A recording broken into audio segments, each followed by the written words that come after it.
Welcome back to the deep dive.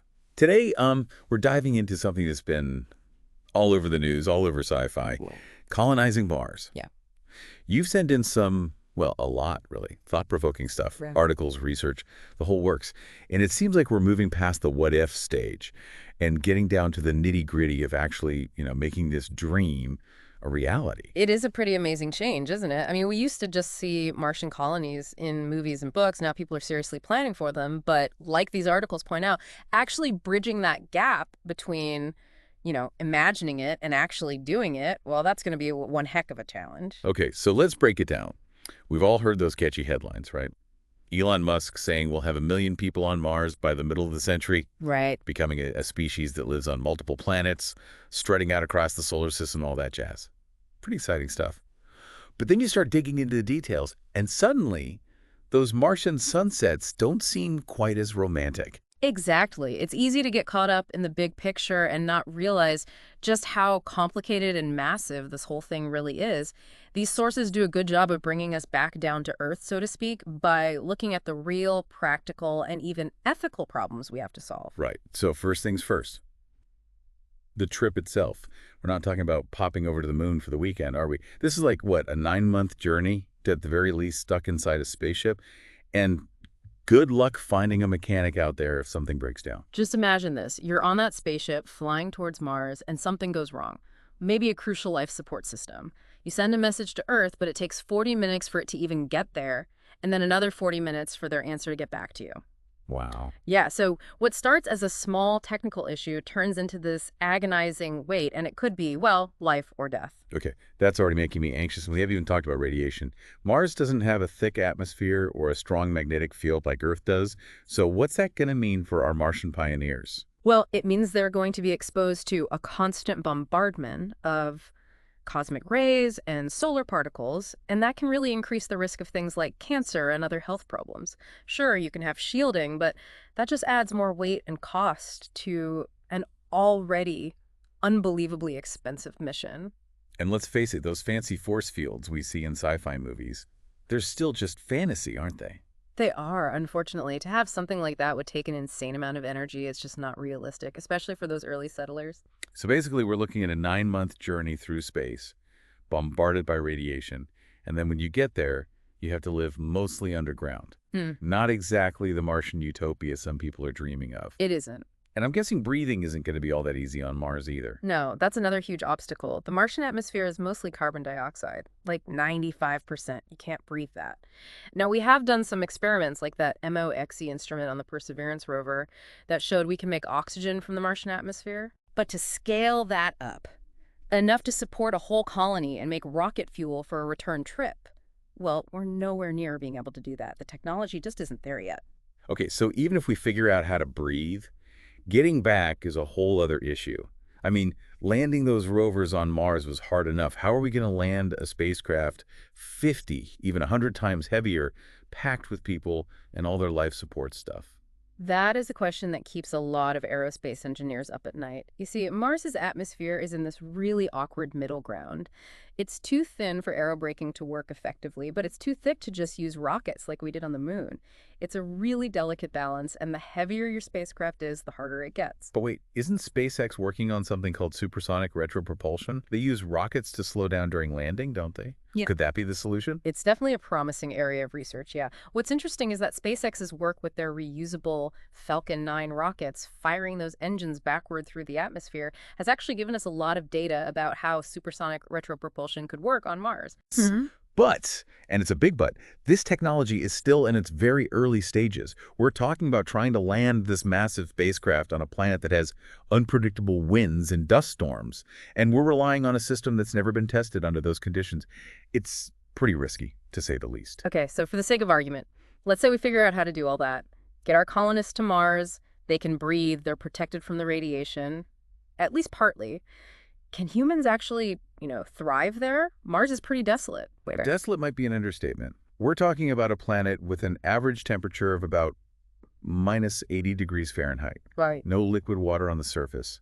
And the soil, toxic to plants. Oh, wow. Living on Mars isn't going to be like settling in the Wild West. It'll be more like living in a high-tech bunker, fighting the elements all the time, and struggling to even grow food in a really hostile environment.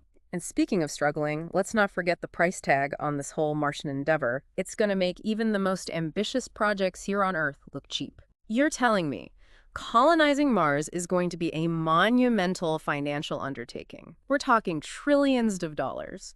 And where's all that money going to come from? Well, to be realistic, considering the sheer size of the project, a big chunk of it is going to come from governments, which means, you guessed it, taxpayers. So we're basically asking taxpayers to fund this super risky venture on a planet millions of miles away, and there's no guarantee of any return on that investment.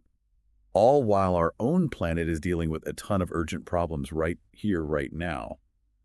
It seems a bit backwards, doesn't it? That's a point a lot of people who are against Mars colonization bring up. They say that all the money and resources we'd spend on a Martian colony would be better used fixing things here on Earth. Things like climate change, poverty, diseases, problems that are affecting people right now, not in some far-off future on Mars. It does make you think, doesn't it? Imagine explaining to someone who can barely afford food or is suffering from climate change that we're spending billions, trillions even, to build a colony on a planet where you can't even breathe the air. Tough sell. It is. It really makes you think about our priorities as a species. Are we so obsessed with getting off this planet that we're willing to ignore the people who are struggling here? Is that the legacy we want to leave? It's definitely a sobering thought. Yeah. So we've got this crazy, dangerous, and expensive trip, a planet where you pretty much have to live underground, and a price tag that'll likely end up on the taxpayer's shoulders. What else are we up against? Well, we haven't even gotten into the biological challenges, things like how will our bodies handle low gravity in the long term? What about the psychological effects of being isolated for so long? Or the ethical dilemmas of trying to have children in such an extreme environment? It sounds like this deep dive is just getting started. Stick with us.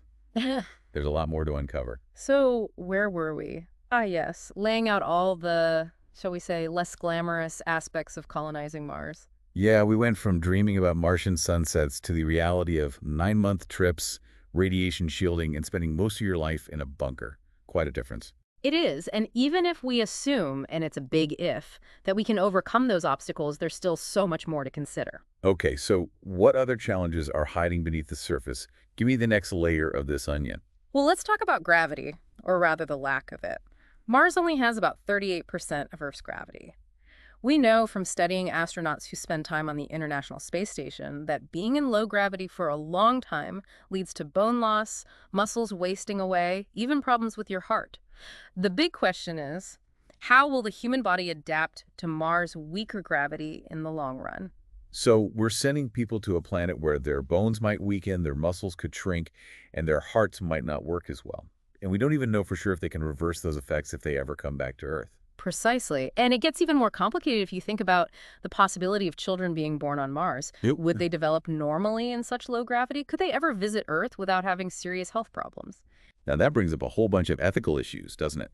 Sending adults on a risky mission is one thing, but bringing children into an environment where we're not even sure if they can grow up healthy, that's a whole other level. It's a moral dilemma that we have to consider very carefully.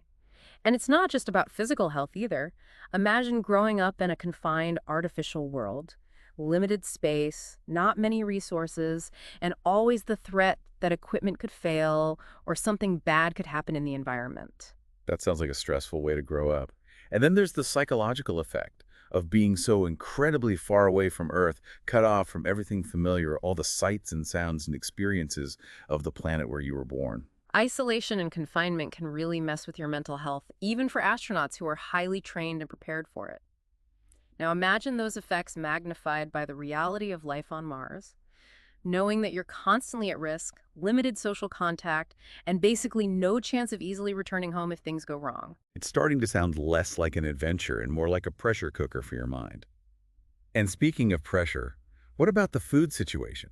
I know they're doing experiments with growing plants in Martian soil, but isn't that stuff really toxic? You're referring to perchlorates, and you're right, they are a big concern. Martian soil is full of these salts, and they're poisonous to both plants and humans. To get rid of them, you'd need to treat the soil, which would be really expensive and complicated, adding another hurdle to an already difficult endeavor. So we're essentially talking about a scenario where these Martian colonists would be trapped in this artificial environment, completely reliant on these complex and fragile life support systems, struggling to grow food in toxic dirt. It doesn't quite match the image of self-sufficiency and resilience that some people who support Mars colonization paint, does it? And it's not just about surviving on Mars. It's about building a society, a whole civilization with its own rules, customs, values. How do you even do that on a planet where everything is limited? And every decision could be a matter of life or death. That's a question that social scientists are really starting to grapple with. Mhm. Would a Martian society prioritize the needs of the group over individual freedoms? Would there be any tolerance for dissent in an environment where the stakes are so high? I mean, think about it. If someone decides to go rogue and messes with the life support system because they're having a bad day, it's not just a personal issue anymore. It's a threat to the entire colony. Exactly. When you're living on the edge of survival, the rules of the game change completely. The social and political structures that develop would have to reflect those unique challenges. It's a reminder that colonizing Mars isn't just about overcoming technical difficulties. It's about rethinking what it means to be human, to create a society, to build a way of governing that actually works in such a harsh and unforgiving place. And we're doing all this without even knowing for sure if humans can even have healthy babies and raise families on Mars. It really makes you wonder, are we truly ready for this? Is this a risk worth taking? Or are we rushing headlong into a future we're not equipped to handle? These are some heavy questions. And it seems like the more we discover about Mars, the more we realize just how much we still don't know. Wow, what a journey this has been. We started off all bright-eyed, talking about colonizing Mars, and now we've uncovered this whole mountain of challenges. The risky trip, the harsh environment, the ethical questions. Makes you wonder if this Mars dream is just, well, a bit too much. Yeah, it's definitely been eye-opening, that's for sure. But, even with all these obstacles, people are still fascinated by Mars. There's this enduring appeal to the idea of humans becoming a multiplanetary species, pushing the limits of exploration, no matter what it takes. Oh yeah, I totally get the appeal. It's that pioneer spirit, the excitement of the unknown, that dream of leaving our mark on another world. But at what point does that dream become, I don't know, like a reckless gamble, a way of ignoring all the problems we have right here on Earth? That is the key question, isn't it? And these sources really make us face that question head on, because while colonizing Mars sounds like this amazing vision of the future, let's not forget how incredibly expensive it would be. We're talking trillions of dollars, right? Money that could be used to tackle things like climate change, poverty, disease, problems that are hurting real people right now, not in some far-off future on Mars. Absolutely. And that brings up the issue of who's actually going to pay for this whole Mars adventure. Because realistically, even with companies like SpaceX involved, it's pretty unlikely that we can colonize Mars without massive government funding. So we're talking about taxpayers footing the bill for something that has no guaranteed return, and all while our own planet is in a pretty rough state. Seems a little crazy when you put it like that. Yeah, a lot of people who are against colonizing Mars feel the same way. They say it's just the wrong priority, that all the money and resources we'd use to build a Martian colony should be used to fix the problems we're facing here on Earth. I can see their point. Imagine trying to explain to someone who can't even afford to feed their family, or someone who's losing their home to rising sea levels, that we're spending billions, maybe even trillions, to build a colony on a planet where you can't even breathe. It's kind of hard to justify. It is. It really raises some serious questions about what we value as humans. Are we so determined to escape this planet that we're willing to ignore the people who are suffering here? Is that the kind of legacy we want to leave behind? So what now? Are we stuck as a one-planet species, forever tied to Earth? Or is there a way to become multiplanetary without being reckless and irresponsible? That's the ultimate question, and I don't think these sources give us a simple answer. But they do give us a way to think about these challenges and make informed decisions. It feels like every time we peel back a layer of this Mars colonization idea, we find another layer of complexity, another ethical dilemma, another reason to just, I don't know, stop and think. That's not a bad thing, though. Deciding whether or not to colonize Mars isn't something we should rush into. It's a huge decision with consequences that could impact not just humanity, but also the future of our planet, and maybe even other worlds. This is definitely a conversation that needs to include everyone, not just scientists and engineers. We need ethicists, philosophers, policymakers, regular people, everyone. Because at the end of the day, it's about deciding what kind of future we want to build, both for ourselves and for the generations that come after us. And maybe, just maybe, by really wrestling with this whole idea of colonizing Mars, by facing those huge challenges and ethical dilemmas, we'll end up appreciating the planet we already have even more. And maybe we'll be more committed to solving the problems that are threatening Earth's future. That's a really good point, and I think it's something we can all take away from this deep dive.